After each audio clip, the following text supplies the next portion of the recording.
Okay, good morning po. Papunta kami ng bundok.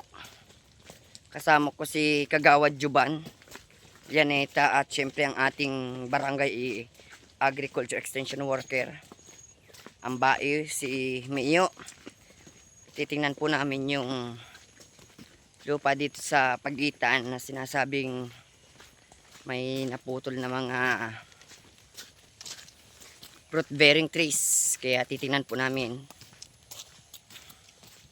kung ano yun, mga ano na yun. May pinutol din daw na nyug. Ayan.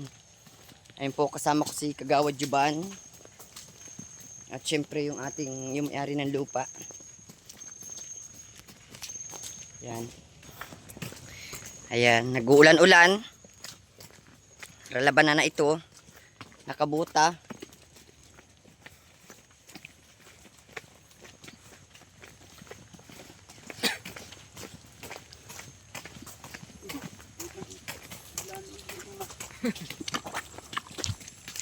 Ayan, kung nakita po ninyo, doon kami mapunta sa bundok na yun.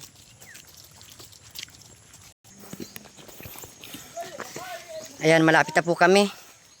Malapit na kami doon sa kubo na pagpapahingahan.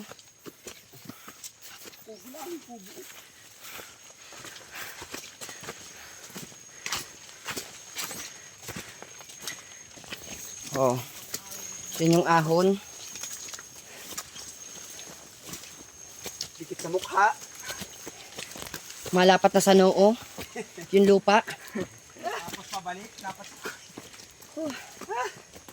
Pagbalik, lapat ang puwit. Dapat ang bit at nadulas. Ayan. Ang isang barangay official ay walang inaayawan. Ulan man o initan. Baha man o bagyo.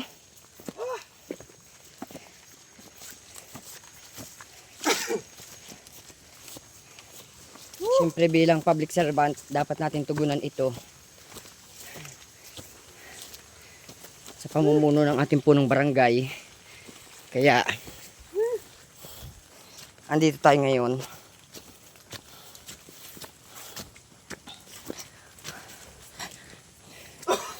Yan. Nakikita na yung yung bahay na pwedeng pahingahan.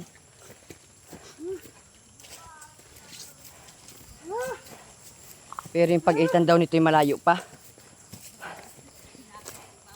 Hinihingal po kami. Ayan.